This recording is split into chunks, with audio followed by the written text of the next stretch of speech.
of Representatives on some other available date, preferably after November 1, 2024.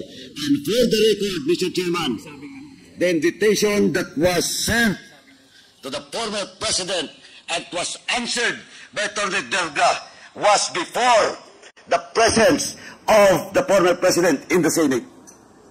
And he has promised us, this committee, through his letter, that after November 1, he will be present in today's hearing. Ano to? Naglulukuhan tayo dito? Well, in fact, I will not discuss and argue with our colleague, Congressman Kit Flores, with regards to the content of this second letter. But, malinaw po, Mr. Chairman, na naglulukuhan tayo dito. Naglulukuhan tayo dito because the first letter promised us that he will be present after November 1. Kung hindi tayo naglulukuhan dito, eh ano? Natatakot siya? Na pumunta dito? That's why, Mr. Chairman, that's why my first motion was to issue a show cause order for Attorney Delga to answer both letters. Parang galit yata ang Quadcom na hindi mo daw siniputan. Inimitahan ka ba nila sa hearing? Bakit sila galitan doon man ako? Sa Congressman. Sa Quadcom. Sa Senate. House of the Representative. Hindi sa Senate. Sa Quadcom. Mga congressman. Congressman. Kasi inibitahan ka daw pero Attorney Delga. Galit sila? Galit sila kasi hindi ka daw sumipot. Hindi ka daw sumipot. Sinong galit sa akin? Yung nagsabi si Abante at saka yung si Dan Fernandez at saka si Ray. Sipain ko sila, sabihin mo. Tangina. Pera nila. Wala na akong pera eh. At pamasahe ako doon. I am living on my retirement pay.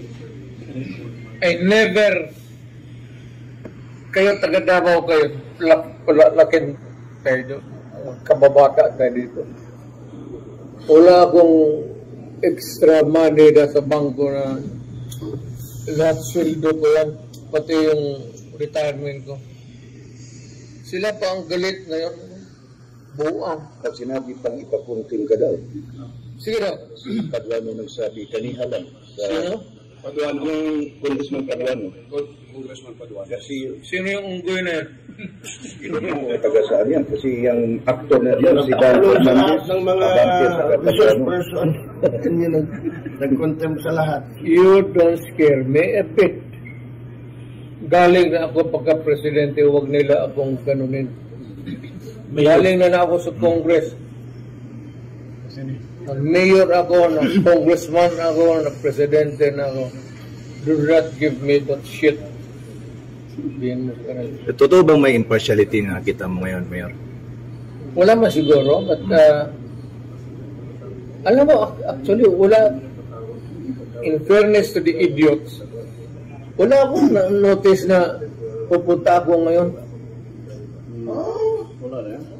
Sa ngayon yung hindot na yan, Pero si Attorney Delga Mayor nagbigay ng parang reply sa summon or sa na binigay. what was his reply? Kasi nalagay sa na si according to Attorney Delga na yung ginawa mo sa Senado pwede nilang kukunin kung gusto nila na imbitahan. Ano na sinabi ko? What is there to say or more to what I have said? Na sinabi ko naman lahat. Ano pa ba ang gusto ng mga gago? May balita, Mayor, na ang ICC prosecutor sa iyo dito na sa ICC? Yes. Ang kilala kong ICC is Immaculate Conception.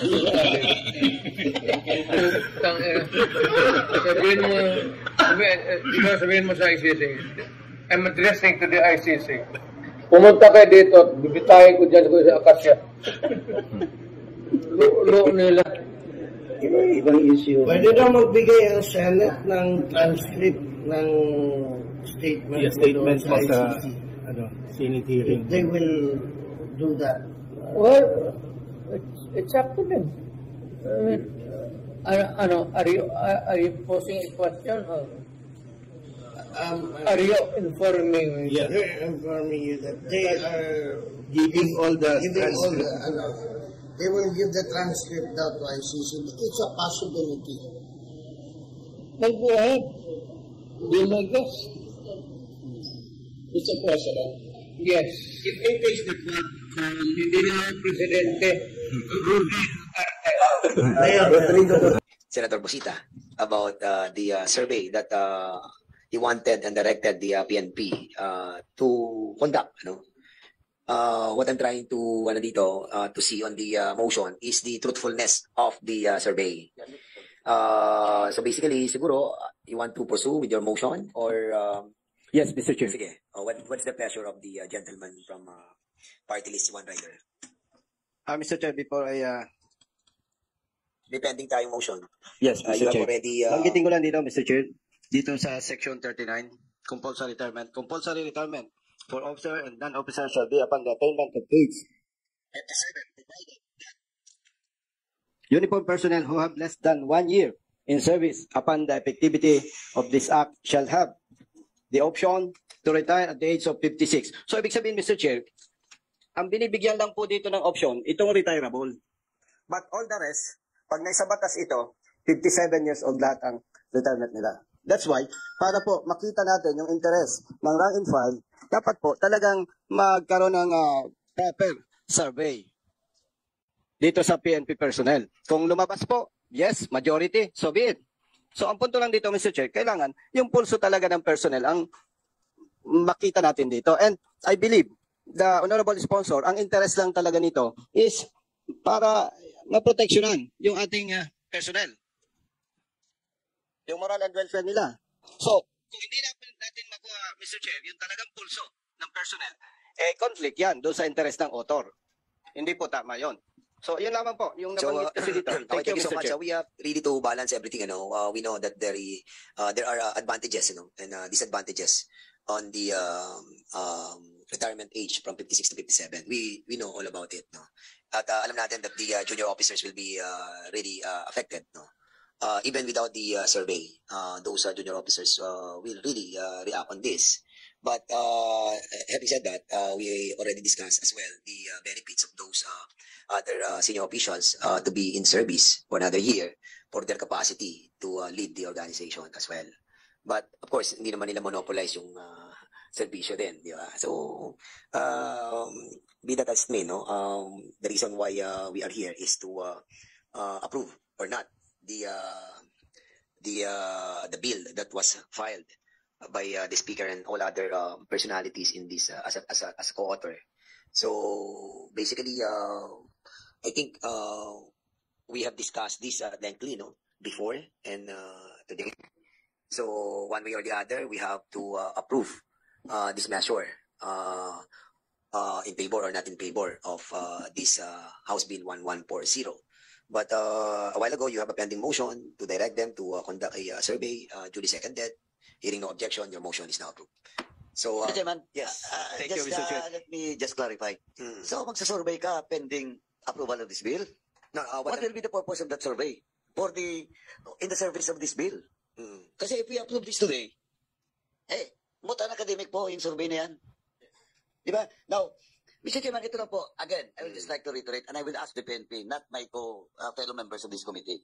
Kasi po, optional retirement, you can apply for optional retirement. But in this case, ang sabi ko nga, ano pa bang interest ng mga rank and file? Of course, they have to retire. They want to retire, mandatory or compulsory, at the age of 56. Now, here comes in-extend natin ng 57. But, malinaw po dito, they have also an option to retire if they want at the age of 56. And that will be considered as compulsory retirement. And they can get all the benefits that they should have upon retirement at the age of 56. Wala eh. Ano pa bang issue? Now, ang sinasabi ko lang, why should we conduct a survey while approving this bill? Diba, that will be a moot and academic. And, well, in fact, sinasabi ko nga, it's the interest of the members of the PNP rank and file and all other commission officers, middle level officers. And they felt that this bill will not serve for the purpose of the interest of the whole organization. They have an option to retire at 56. And it is still compulsory retirement. And they can get all the benefits that they should get from the government. Yes. Kaya, actually kung titingnan mo, naging flexible pa nga eh.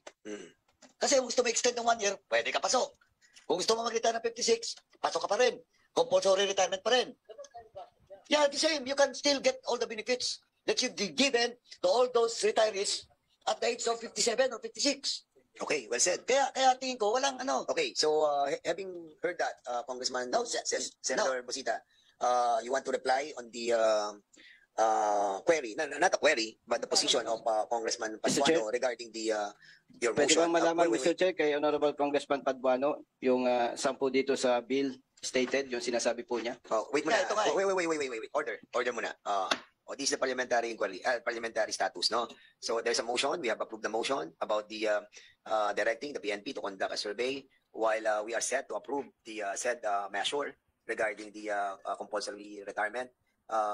Having done that, no? So the survey that will be conducted in accordance to the manifestation of Congressman Paduano will be moot and academic, considering that we have approved on our part. But of course, the good Congressman Bosita wanted to say something.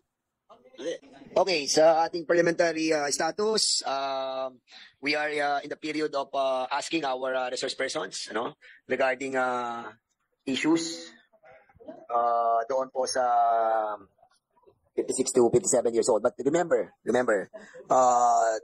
this compulsory retirement and the increase of the age of retirement were already been approved by the House of Representatives and even the Senate. Under the, what bill was that? Under House Bill number 8969, Section 4. Yung pong compulsory retirement, 56 to 57 were both approved by the both houses. And the veto of the president does not include the compulsory retirement of 57 years old. In other words, naaprubahan na po to ng dalawang houses. And as a matter of fact, we have discussed this lengthily. No? Now, what we are trying to discuss is a separate yung retirement age. And what we have now in our discussion is the measure that we have to approve today. So now, may mga question about the some amendments. The proposal amendments of the PNP, which can be moved by one of the members to be adopted by us, and some issue about the Bureau of Fire and the Bureau of Jail Management, that they have to be included as well in this retirement age. So I think it is incumbent upon this committee to include the BJMP and the Bureau of Fire. So I want to hear a motion to include an amendment to the measure. Yes, I means that the Bureau of Fire and Protection and the Bureau of Jails should be included in this particular bill, Mr. Chair. Yes, and there's a motion to include the BJMP and the Bureau of Fire in the said measure. Any objection? Hearing there's a second motion and no objection, the said motion is now approved. All right. So we'll be moving. If there's no other more questions or queries, so we'll be moving on the next part, no? Ito yung po. Mr. Chair. Yes, Senator Bosita, go ahead. Mr. Chair. Masama lang kasi ang loob ko, hindi ko ma-brought out yung sentiments ng rank and file. Ano po bang malaga? Yung gusto ng ilan o yung gusto ng majority? Especially those affected personnel from the PNP. Isinama na po natin yung BJMP and Bureau of Fire. I think, in the interest of service, Mr. Chair, laging ang mahalaga dyan yung majority. Majority lagi, Mr. Chair. Hindi pwede yung ilan lamang. But of course, I respect the members, my colleagues, and the sponsor of this bill. Gusto ko lang parating, Mr. Chair, as member of this committee, hindi po ako pabor sa ganon. Dapat lagi ang iniisip natin yung moral and welfare ng marami, especially yung maliliit. Ito, mahirap natin mga kababayan. And I know, Mr. Chair, with respect to officers of the PNP present here this afternoon, ilan lang naman ang may gusto niyan eh. Now, we have to protect also the sponsor of this bill. How? Malaki ba ang problema, Mr. Chair? Kung hintayin natin yung tamang survey? So kung lumabas is yes, majority, so be it. Hindi na ako mag-comment dito. Ang pinaparating ko dito, Mr. Chair, yung sentiments ng rank and file and their families. Dati akong pulis kaya alam ko So, I submit, Mr. Chair, kung ano po ang mapag-anuhan ng committee. Pero, ang sinasabi ko lamang dito, Mr. Chair, matagal ng problema yan Most of the time, ang nasusunod, yung iilan. Hindi na i-consider yung maliliit, yung rank and file. Alam ko yan, Mr. Chair. Dami nang ang kapalpakan sana, wag nating madalian, Mr. Chair. Ang ano ko lang naman, Mr. Chair, is to conduct proper survey. Okay, para lumabas Congressman yung... Busita, with all due respect, Yes, Mr. Chair. kasi sinasabi mo na minamadali natin. We are not. As a matter of fact, we have discussed this lengthily. In the last year pa natin to, pinag-usapan natin ng mahaba to. Nagkaroon pa tayo ng joint committee hearing with Chairman Salceda, with Congresswoman Perer, and Congressman si Tupas, and myself, in order to really dissect every provision of the NUP bill, wherein we have approved the compulsory retirement. And we have invited a lot of resource persons. And as a matter of fact, Congressman Busita, the House approved this compulsory retirement of 57. We approved in the plenary. And at the same time, the Senate approved it as well. Now, you are questioning the sentiments of the PNP organization. Yes. We have invited a lot of junior officers who are here today. So, basically, I think the thing that we have to do right now is to try to find out from themselves, kung ano talaga yung sentimento ng ating mga junior officials. So, andito sila, Mr. Chair. sino yung mga junior official na narito right now? Mr. Chair, if I may. Yes. Mr. Chair, galing ako sa PNP. Hindi magsasabi ng totoo yan. And we cannot consider na Congressman just Busita. because of 5 or 3, 5 or 10 present here, yun na ba ang boses ng more than, ilan general ako, sir, ang PNP personnel? We are 20,000 plus. Congressman Busita, we respect, listen, we respect your sentiment. Yes. Lahat naman po Mr. tayo. Chair. No, wait. Not my sentiments. No. This is your sentiment according to the sentiments of the junior officials of our PNP. We understand that. Actually, hindi na naman po kayo nakakarinig ng ganyang mga sentimiento ng ating mga opisyales. Kahit ako. Marami rin sa mga opisyales na nagsasabi sa akin, ayaw nila. Totoo yun. But we are in this Congress. We are deliberating a measure, and this is being voted upon by the members of this committee. And after which, we bring this in the plenary, and the members are voting on it. And we have voted. And we have decided that this bill to become a law. And then, unfortunately, it was vetoed by the President. But again, I will repeat, yung compulsory retirement was not vetoed by the President. So in other words, Mr. Busita, Congressman, Senator, nakikita ko yung sentimento mo, naniniwala ko dyan. But we are in a democratic process that we have to follow what the committee and the plenary will decide upon on a measure. But now, sabi mo nga, ayaw mo natin pakinggan yung mga nandito kasi baka bias nga. That's the reason why we approve your motion directing the PNP to conduct a survey kahit na po aprobahan natin sa committee to. Why?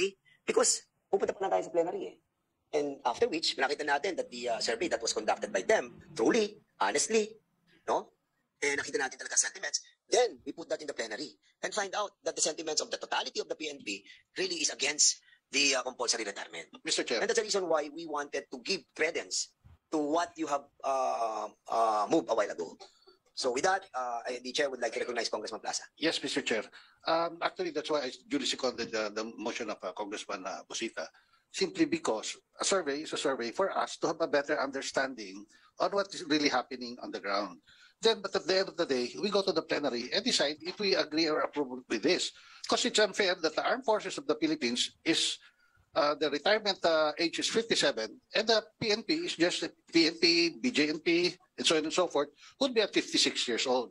Well, in fact, during the 18th Congress, 59 pa nga yung suggest namin ang retirement age, most especially, I think there's a law already that once the Chief of Staff is assigned before the age of 57, 3 years ang minimum tenure niya as Chief of Staff. Kasi ang nangyayari, meron po tayong 6 months lang, head the PNP, then palit na naman.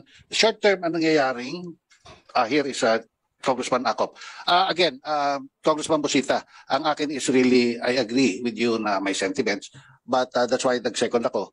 so that I can have a better understanding and I can decide better when the time comes. Thank you, Mr. Chair.